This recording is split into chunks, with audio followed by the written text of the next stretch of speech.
What's up, everybody? Happy Monday evening, Buckeye Scoop, Buckeye Nation. Everybody watching, what's good? We got another big time commit. It's flip season, y'all. We told y'all. It's here. All right, we're going to get into that a little later. First, let's do our due diligence. Hit that like button, that little thumbs up you see. Click that. And then if you have not subscribed, go ahead and do that. Hit that button. We are getting closer. Looked again earlier. We're chipping away. We're getting there. 37K is the next stop. So you could be the person to help us get over the hump. I appreciate that. Hit that bell notification. Once you subscribe, you'll get your videos. They'll pop up on your device when we go live. All right. Also, remember, when you send those wonderful super chats that we love, we got the best chat in the world. For those who are new to this program, to this show, dopest chat on the planet. Great super chats. Helps to go towards the Pay It Forward, which is our military and our first responders. We're going to look out for them because they always look out for us. Nevada, what's up? Happy Monday, man. How you feeling? Well, I'm feeling good. The better question is, how are you feeling there, B-Moses? B-Moses has been under the weather, been battling it, but been digging deep like the great ones play through the pain to deliver the podcast for us. And I just want to know how you're doing. You were like questionable yesterday. Are we going to upgrade you to probable for tonight on the depth chart? I'm probable. Definitely dinged up, but getting better. So definitely progressing. I've graduated from Ritz crackers to some more solid type items, but I'm still pacing myself. I got a piece of cake I'm just eyeing. I'm just waiting to pounce, but I'm trying to get there, and I want to regress and get sucked back into poor terrible stomach land. But I'm doing better little by little. But it's listen, this is why I need to get an actual Doppler, like a barometer, because I was slightly off last night. Remember, I said I didn't expect the snow was snowing here in Columbus. And I was like, it's not going to stick. I wake up this morning, we got snow all over the place here in Columbus. So, I just wish it was going to stay around for Nico and the boys on Saturday. It's going to warm up a little bit, but I'll take it. Yeah, I mean, look, snow on the ground. It's we've been blessed with great weather here so far. Got 3 weeks of regular season football left, and it looks like it's gonna be perfect weather on Saturday. I saw Buckeyes open up like a 31-point favorite Ooh, against I didn't know UCLA. that. Yeah, 31-point favorite, which seems to be kind of crazy to be. I mean, this is a Penn State team that did beat, or actually UCLA team that did beat Penn State. So I don't really understand how that can be. That just doesn't make any sense. Does that line make any sense to you? I was thinking it was going to be more like in the 20s. I'm surprised at that. I mean, do they think UCLA traveling to the East Coast or the Midwest with the weather? I mean, that's a little high to me. I, I'm a little surprised by that. Yeah.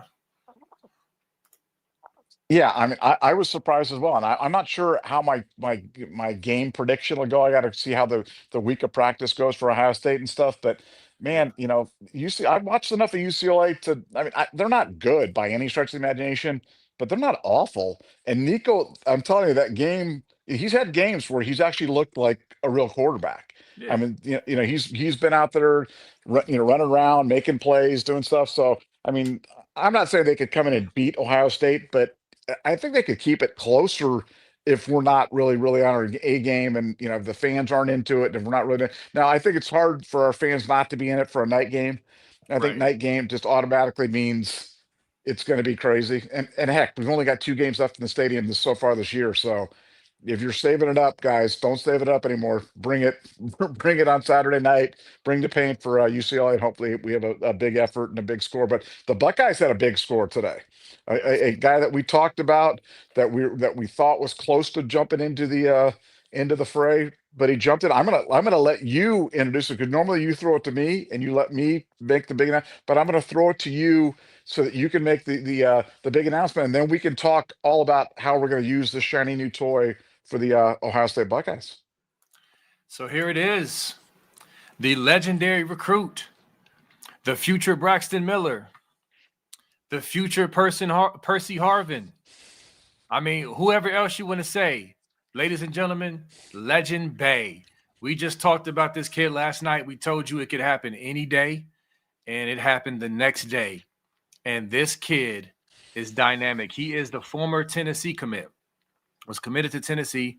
He's from Texas. I think it's called North Forney High School. They turn out some really good athletes. This kid, I told y'all last night who watched the show, I'm excited about this dude. He's 5'10 and a half, 175 pounds, physical as a runner, fast. I mean, twitchy. To me, he is Curtis Samuel. I think Funky earlier said if Curtis Samuel and Braxton Miller had a baby or something, like he's that dude. And so he's a quarterback, y'all.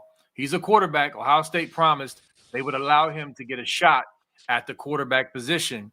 However, he's got punt return, kick return.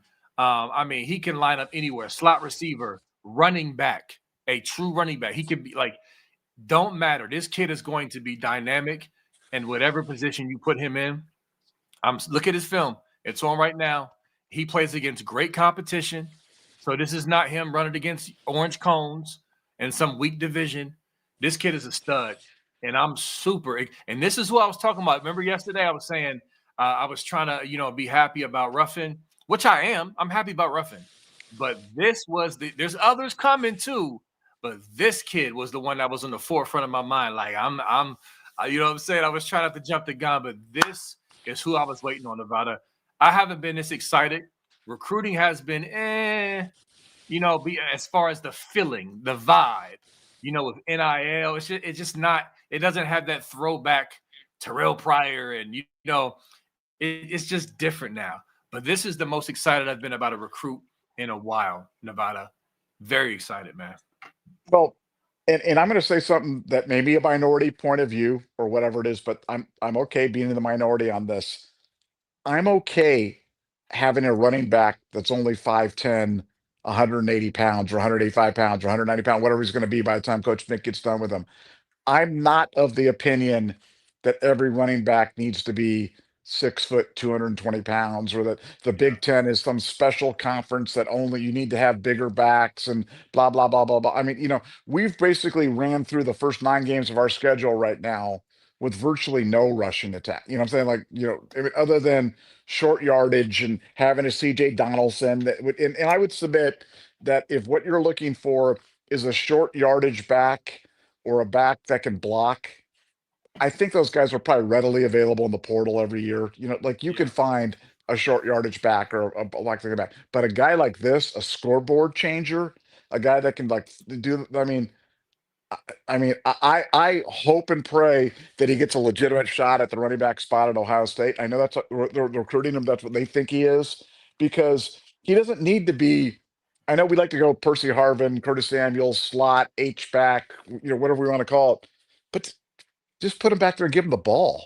You know what I'm saying? I mean, like just give him the ball. And I just don't see the downside to it. And again, I know that might be sacrilege, but I think we're kind of get stuck in this convention that Ohio State, you have to have these bigger running backs, and it goes back to the 70s and 3 yards in a cloud of dust and all that stuff. And I'm just not there. I just to have a guy like this that is just unbelievably. I mean, you just see him just carving up these breaking teams, tackles, breaking tackles, breaking ankles, just unbelievable vision, small area quickness, straight line speed. He's a tested 10.2 100-meter guy. Now that was with a tailwind, probably equates to 10.5, but 10.5 and 100 meters is fast. It's really, really fast. So I don't, to me, it's not about gadgets or gimmicks or any of that other stuff. I'm like, just give him the ball. Just line him up. You're telling me you couldn't line him up like we line up Isaiah West? I mean, Isaiah West isn't exactly 6'2", 240 pounds. You know what I'm saying? Like, Let's line this guy up there. Let's run that split zone stuff. Let's run that diamond formation stuff. Let's hand this kid the ball and let's see what he can do. But I cannot wait to see what he can do for us at running back, because he is crazy with the ball in his hands, and I can't wait to see that at Ohio State. Yep, I agree, man. Bump all that. Everybody got to be Eddie George. You know what I'm saying? Like, no, this kid, and as you've been watching the highlights, y'all, and I said Braxton Miller because Braxton Miller was not just fast.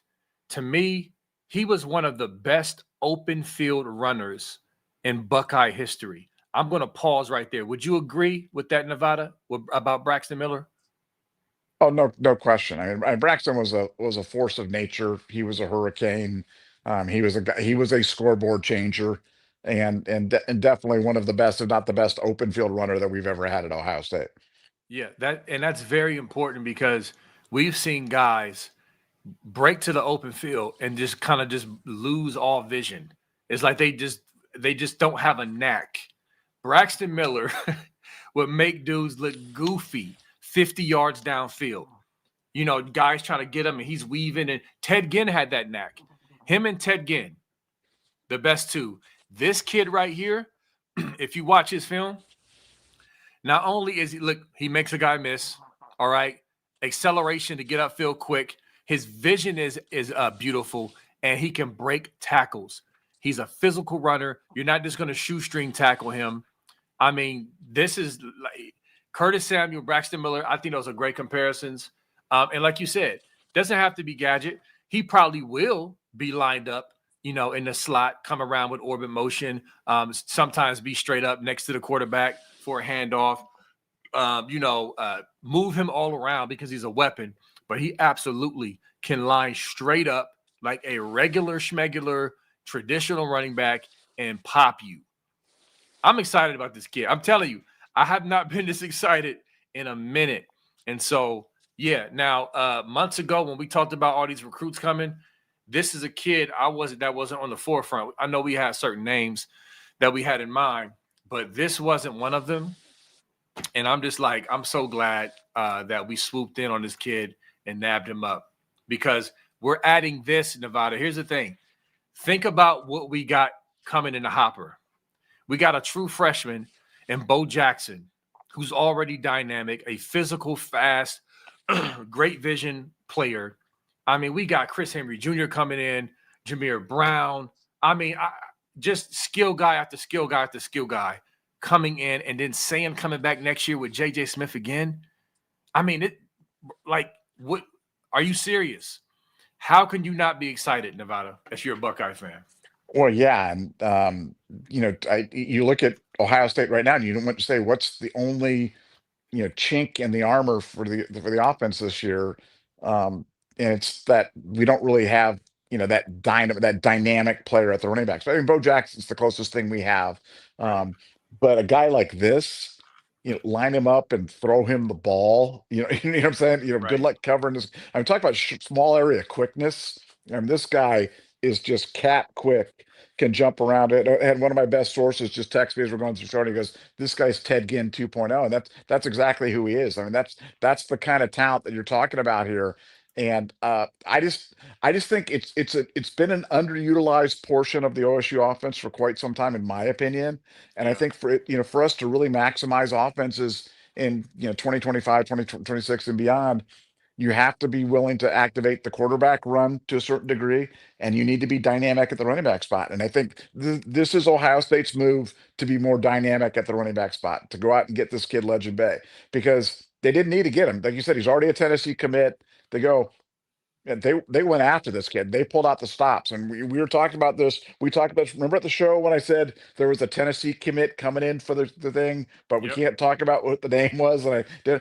This was Legend Bay. This is the kid. They really wanted this kid, and they pulled it off, and they got him to commit to the Buckeyes. Pulled him away from Tennessee, and I'm excited about every single commitment. But I agree with you 100%, man. This is going to be a name you guys are going to want us to pay attention to. The good news is he's got a great name like Legend, like your new son, Legend Moses. So it's going to be it's going to be easy for you to remember, and I think the fans are going to remember him too, because I think he's going to be terrific at Ohio State, and I'm just so excited to see this skill set put alongside a complementary, first-rate passing game, which we know that we'll have. I just think that's kind of an unstoppable combination. Yeah, man, it's crazy. I'm looking again. Chris Henry Jr., freaking Caden Dixon Wyatt. I mean, like this kid. I mean, it's just crazy. I'm looking at this class again. This much maligned class. Luke Fahey, the quarterback. He's nice. He's breaking all Be- types of be- records. And go ahead, best brother. quarterback, the best quarterback on the West Coast. I mean, best Yeah, quarterback. killing it. If you believe that the West Coast puts out good quarterbacks, he is the best quarterback on the West Coast. I don't know how good he'll be in college. I don't know how he'll be good at Ohio State, but he is the number one quarterback out in the West. And generally, they put out good quarterbacks, and so I'm super high on Luke Fahey and what he can do. Man, that guy is a baller. Yeah, and then I mean, I'm not going to bet against a California quarterback and Ryan Day collaborating. Yeah, Like exactly. who wants to do that? So again, I'm excited, Nevada, about these kids we're bringing in because again, we've been selective. We've really been 10 toes down with the culture first. Ryan Day has repeatedly said in press conferences publicly, if a kid leads with money, then this is probably not the place for him. Does that mean that we're not going to pay them? No. They're going to get a nice NIL package. They're probably just not going to get the Brinks truck backed up like some of these schools who are desperate. No. We're gonna compensate you. You come in and work, and there's way more opportunities in this great city that I reside in, Columbus, Ohio, and opportunities for you to excel in the field and in your future. That's the total package. So we're bringing in the right kids because we're being selective, and then on top of that, they're incredible talents. So I'm excited, and then of course with this class, Nevada, we are undefeated with we're undefeated versus the hand wringers. Okay, don't keep wringing your hands about recruiting, y'all. It's going to work out. Ohio State is always going to figure it out. And you see what they're doing. They're figuring it out again, yet again, because this is why we're the most consistent program in the country, next to Bama, is because we always figure it out. We will not stop. We're always going to be cutting edge and do what we need to do. And this is just another example. And we're not done. Again, I said this yesterday. Shout out to Dev from the Buckeye Boys. Shout out to Funky Buck, putting in work. Y'all wouldn't believe the sources and contacts they have.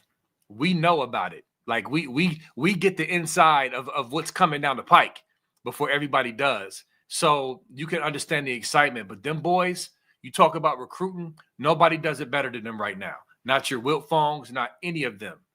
And that's been proven. Go ahead, Nevada. I'm sorry. I kind of was hogging the mic a little bit. No. I love it. I love it. I just think that uh, we'll tell you guys when if recruiting's a problem or Ohio State's falling behind the curve or things are problematic, I guarantee you we'll be the first one to tell you. But when you see Yes. all these shows over the summer from all these lesser podcasts, like, oh, Ohio State having trouble recruiting, class, falling apart, Larry Johnson, and we're like, guys, it's just wrong. Remember this. So just remember it when you look at this class, when this class comes in, remember all those podcasts with the people talking about how bad recruiting is and ask yourself, who's got the credibility on this? Because we told you what this is going to be. This has been flip-a-palooza. I mean, we have flipped. How many kids have we flipped? Like 10, 11 kids? I mean, it's been something Crazy. crazy.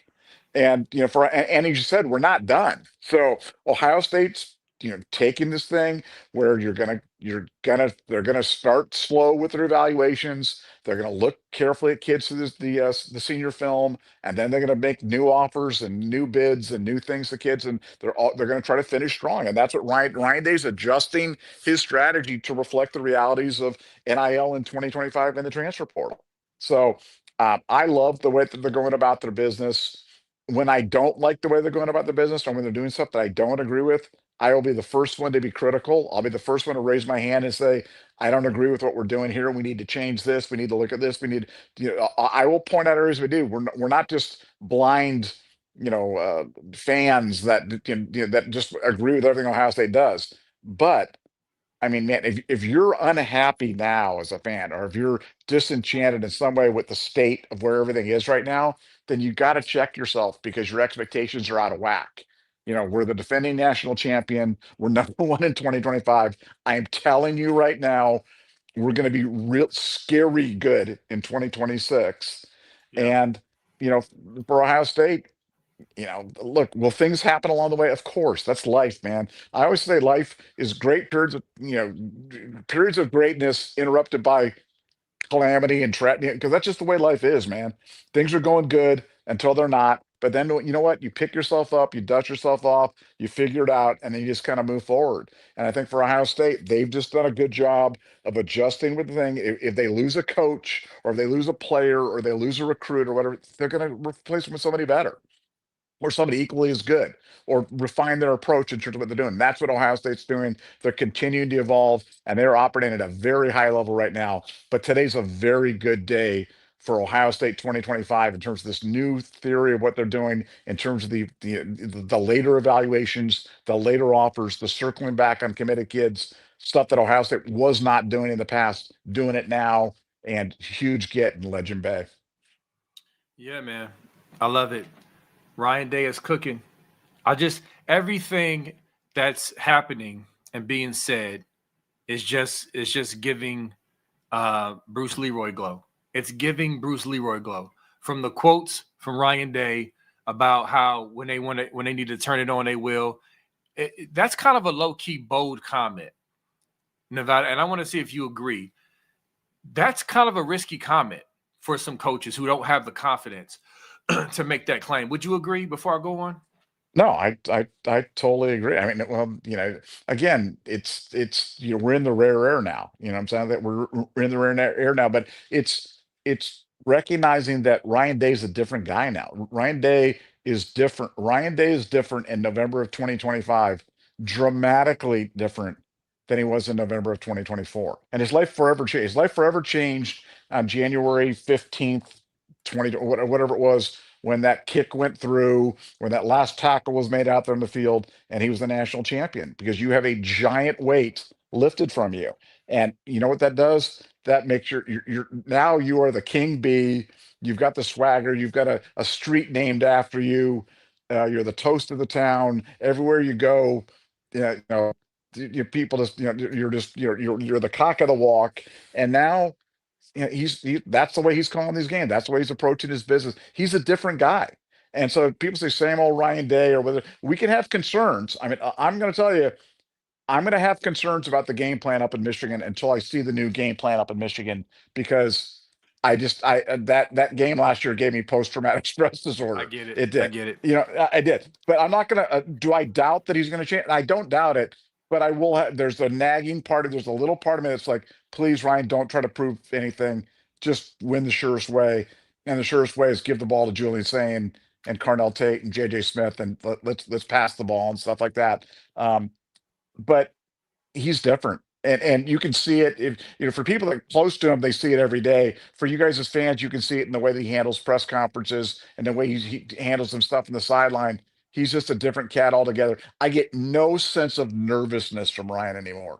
None. There's no tightness. Now, again, I want to see that up in Ann Arbor. That's a big thing. He's lost 4 times in a row to him. I want to see him not get tight in that game. But I don't think he will. I really do think he's changed. I do think it's a change for the better, and I'm excited to see it. Yeah, I mean, I agree with you. I think we all want to see it, but I do have confidence, right or wrong. People can say well, you're naive until you. I just believe. I have full confidence that last season and how it turned out changed him, and we're seeing just evidence. We're seeing just more and more things, and so I think last year's game is actually going to help him this year. Last year's debacle disaster is going to help him not do that this year. And I think it's great that he's returning to his origin. Remember, it's funny, Scum fans, they try to say 0-4. Like, first of all, it's not 0-4. He won the first game against Shaw in 2019 in spectacular fashion. He blew y'all out. And they'll say, oh, well, that was Urban's players. Well, he had to recruit. He recruited Justin Fields, and he brought in Halfley. Those are 2 huge acquisitions. So miss me with that. Besides that, you still have to coach the players. But anyway, he's going back to where it all started, where he hammered them. I think he's going to blow them out again. I think we're going to beat them badly. I can't. If I'm wrong, I'll be wrong. I just can't see it, Nevada. I think last season and how that game, what that game did to him, just remember in the report we were reading the clips and it said his wife said he was maniacal. I'm telling you, man, I think it's going to be ugly up in the big blouse, Nevada. Well, and if you think about it, like when you have a team down and you want to really lay it on them, what do? You throw the ball. You know what I'm Yeah, saying? And so if this leans the meter more towards throwing, then Michigan's in deep, deep trouble because they really struggle to protect to protect against the pass, and we are so proficient at throwing the football. And is there any doubt in your mind if we're up 28-0 in the second quarter? Is there any doubt in your mind that he's going to keep throwing? Not in mine. I mean, no, I mean, no. He'll want to hang 100 on him if you can. And Michigan is also a team that doesn't play well from behind. If you get them down 14-0, and all of a sudden Underwood's going to have to start throwing, good luck with that. So yeah, I really really believe this has got all the hallmarks of a bad beating getting ready to come up there up in Ann Arbor. Um, we'll see as we get closer and stuff, but I'm not convinced Michigan gets there unscathed, man. I'm telling you, me Michigan's still either. got two games. I mean, at Northwestern, at Maryland, I'm telling you, I'll be betting both Northwestern and Maryland and taking the points or whatever because I do not think Michigan plays well in those situations at all. I just don't think Michigan's a very good team, and so yeah, I think all those combinations, all those things point towards. I think Ryan Day's going to get a giant monkey off his back, slay the dragon, and wipe walk out of there with a big victory. Absolutely. And I cannot wait. And real quick before we get to super chats as they're coming in, I'll say this: the Purdue quarterback scrambling like he did and kind of getting out the back door, as we talked about last night. It to me, it's another blessing in disguise. It was inconsequential, but Nico, like, okay, let's tighten this up because one thing Nico could do is he can run. He's elusive. He's faster than you think. We saw him last year. Listen, I got respect for Nico. We make fun about him getting his helmet cracked, which was still funny, but he had heart. He ran hard.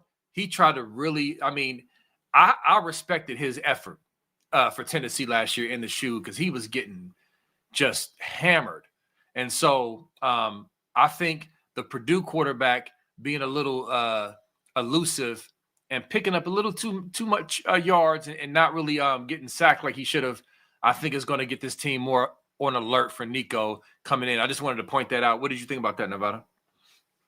I mean, Nico scares me. I mean, not scares like, hey, they could beat us, but I think he could do some stuff. And the way teams have been kind of working the seams against us, Yeah. Jalen McLean, I know Jalen, everybody loves Jalen, and that's great, but he's been a little slow to react to get to those seams, and they've been taking advantage of that. And I don't know if we've got to change our coverage to quarters or what we've got to do, but that's an area on the field that teams are consistently attacking, and we've got to do something about that when we're in that cover too. And I think I'm sure Patricia will address that. But last year when we played Nico, we didn't just cage rush him, we rushed him. You know what I'm saying? Yeah. Like Jack Sawyer and JT and those guys, they were getting on his arse.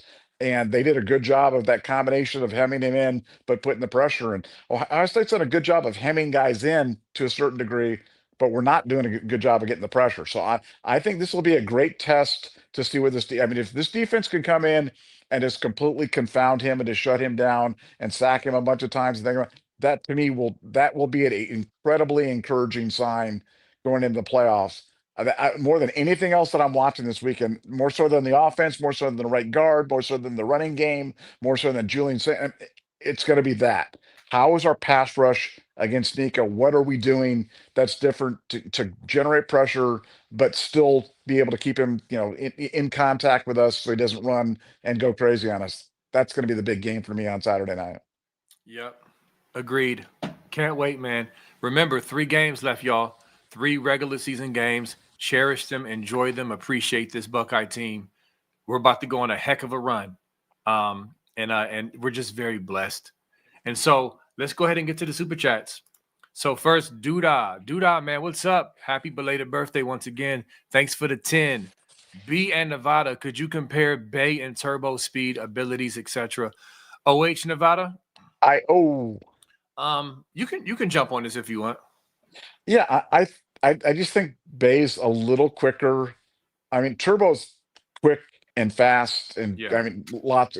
I just think Bay's he's just a little bit better. He's just a little bit better in every area, and he can throw the ball. Not that you want your running back throwing the ball, but right. that can provide a little wrinkle from time to time as well. But um, I think Bay's a just a better version, a more complete version, a more polished version, a faster version than Turbo, but similar players for sure. But you see the kind of players they're trying to bring in. I mean, Turbo Rogers, Legend Bay. I mean, they're looking for those guys that can be elusive, can be quick, can be those scoreboard changers. They're not just looking for those big plotting backs. And to me, I like that in offense in 2025 because I think that's just what you need.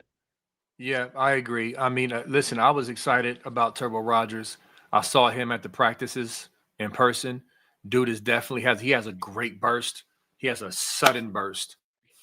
He's fast, definitely elusive. But this kid, Bay, is next level elusive.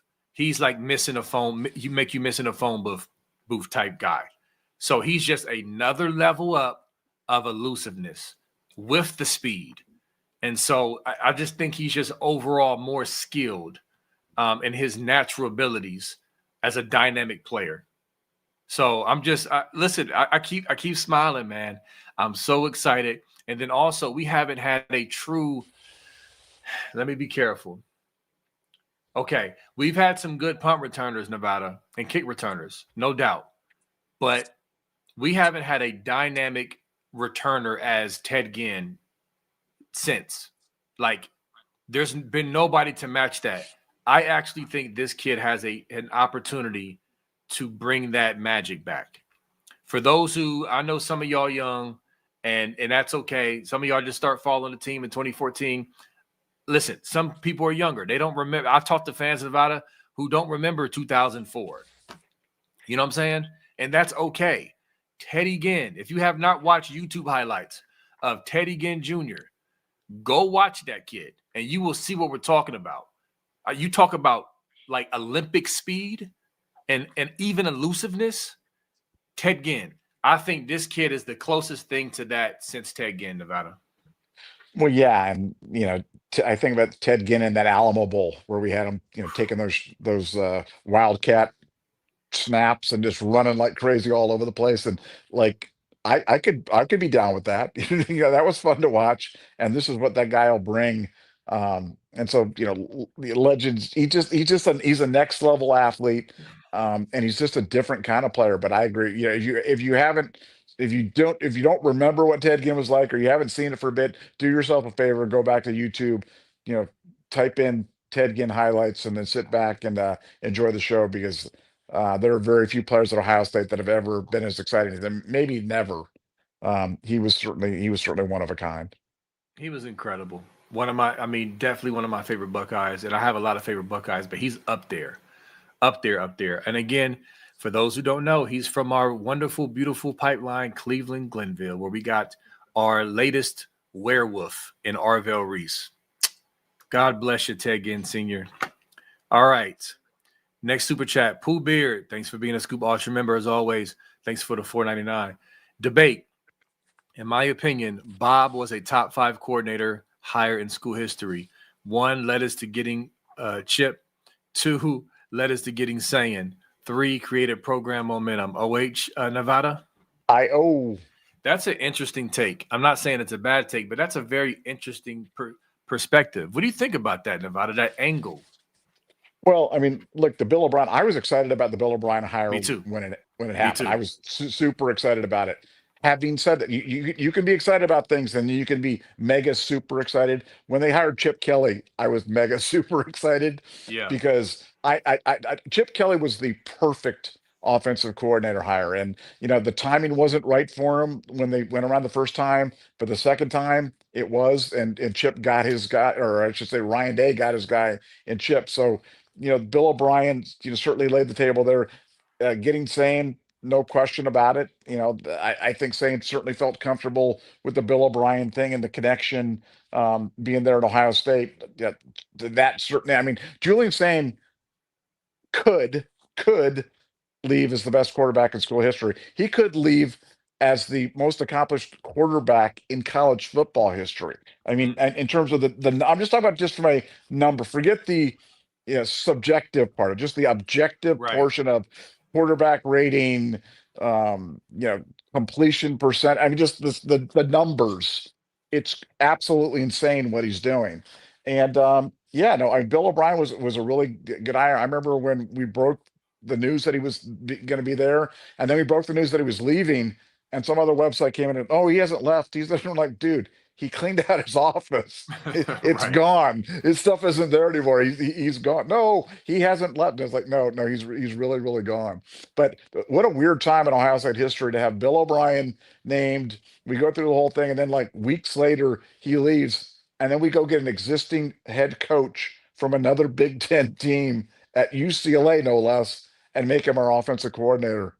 I'm not sure we'll ever have times that'll match that in terms of craziness, because that was crazy. Yeah, man. Ryan Day, he's been in his bag with these hires. In his bag. Even the Matt Patricia, that wasn't on nobody's radar.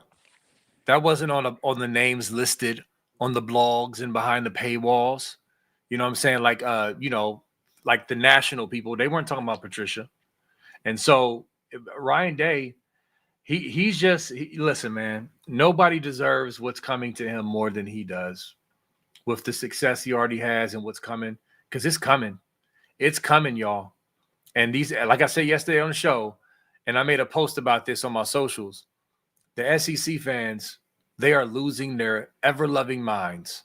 They are panicking. They're scrambling. They're trying to sabotage. They're trying their best to stop. You're not going to be able to stop it. This team is legit. Y'all said they weren't that good. Y'all said they were going to get blown up by Texas. 3 or 4 losses. You lost too much in the draft. Yada, yada, yada, blah, blah, blah. Now this team is undefeated and looking arguably more impressive than last year's team. Still got work to do. We understand this, but we coming. We coming on the recruiting trail. We coming on the field. Like we're here, and so deal with it. So anyway, but real quick, as we wrap up soon, program alert. We got Jay Timmons and Duke Pettyjohn and Dev coming up at 8:10 p.m. Great interview. Great interview. If you have not watched the show with Duke Pettyjohn and Dev, Pops Pod and everything they do, great job. Great insight with recruiting. Dev, again, has done a great job just making connections and networking with these families, along with Funky. And having a guy like Duke Pettyjohn on the show is phenomenal. And Jay Timmons, that's going to be a great one. I'm gonna be eating and listening after the show, and checking it out myself. So I wanted to remind y'all that. Anything on that, Nevada? Well, we need to have like a separate cam on you eating the cake. There, it's like the cake cam. Have the little cake cam there on B Moses in there as the interview's kind of going on or something like that, and we'll follow you around to see how that cake agrees with you or not. So let me tell you which cake it is. So I shop at Costco, right? So I recently switched from Sam's Club to Costco, right? Because they just looked like they had better, more delicious items. Because again, I'm fat. And so Costco has a cake that's supposed to be really good. I think they call it a tuxedo cake. It's like a long chocolate cake. And I mean, it just looks amazing. So I've been waiting to pounce on it, but this daggone stomach bug has been hating. So that's what I'm going to attempt to eat after this show and see how it goes. I'm gonna take a little slice and then just work my way up depending on the bubbling or not of the stomach. Am I giving up too much? Is that too much information? No, I know. I think that kind of color commentary is what people are going to love about you. And before you leave, too, we need a current weather report for Saturday. What's the latest weather report? And I want wind condition, precipitation, as well as the temperature for Saturday evening. I need some music, some type music, it pops up. All right. And I'm going to make another picture, a different picture of me standing outside in the weather, reporting like with a hurricane behind me or something. I'm going to jazz this up and do it up real big. So what we got now? Again, it is snow on the ground here in Columbus now. Roads are slippery, drive slow, blah, blah, blah. But let's see here. So Saturday, as of right now, Oh, the temperature went up. So it was 54 earlier or yesterday. 62 is the high on Saturday. That's what I'm saying. I mean, come on, dude. That's crazy. That's Yeah. crazy. Yeah, So that's crazy. check this out. Here's the progression. Right now it's 26 degrees here in Columbus, Ohio. Cold, snow. It ticks up to 36 Tuesday, 48 Wednesday, 54 Thursday. So that snow gonna be gone. And then Saturday 62, low 56. So that's actually, I mean, for Cali boys, that's still freezing. You know what I'm saying? That's still cold for Cali boys. But I wish it was more in the low 40s, high 30s for Nico and the boys. But I'll take it. I'll take it. Yeah, sounds like we got good weather going on there, which is always good for the Ohio State passing game. And yeah, excited to see Saturday. Can't get her quick enough, but I love it when Ohio State rewards us with commitments during the week. We probably should have a helping technician nugget tomorrow. Try to get inside the offense or the defense, kind of see what's kind of going on with Ohio State inside the Woody Hayes, what type of improvements, what type of tweaks they're doing heading into UCLA week. So super excited about this. Only 3 weeks left in the regular season, man. I don't know where the time goes. It goes way too fast. But hey, got another big game in the shoe on Saturday. So if you're going to the shoe on Saturday, bring bring the pain, bring the noise, bring the enthusiasm, bring the energy, bring it out there. And while you're here, as B said, subscribe to the channel. You help us get over that 37,000 mark. You might be the one that pushes. We're right there. We're literally within a handful of people away from doing it. So push us over the top, get us to 37,000, and then we'll push to 40. So, but thank you guys so much. Yeah, and one last thing, since I'm doing commercials and promotions, again, BuckeyeScoop.com. What else that's been on a heater is the message board. From helping technician to the Oracle, I mean, just heat, fire. Even like Nevada's, his columns when he does the why am I losing my memory here? Uncomfortable Truths. That's a dope column he does every week. It's just so much heat. Bill Green. I mean, I post on that. I mean, like funky. It's dope. Listen, BuckeyeScoop.com. Fire on fire. If you have not joined, hop in and join. Especially as we come down the pike here to finish the season, the Nuggets are only going to get more tasty, and it's just going to ramp up as we get into playing for championships, beating scum, and all that, man. So listen, exciting times. You can tell I'm excited. I'm happy, and I'm about to go dive into this cake and listen to some Jay Timmons and Duke Pettyjohn and the homeboy Dev. So listen, love y'all, Buckeye Scoop family, Buckeye Nation. We'll see y'all tomorrow. Peace. Go Bucks.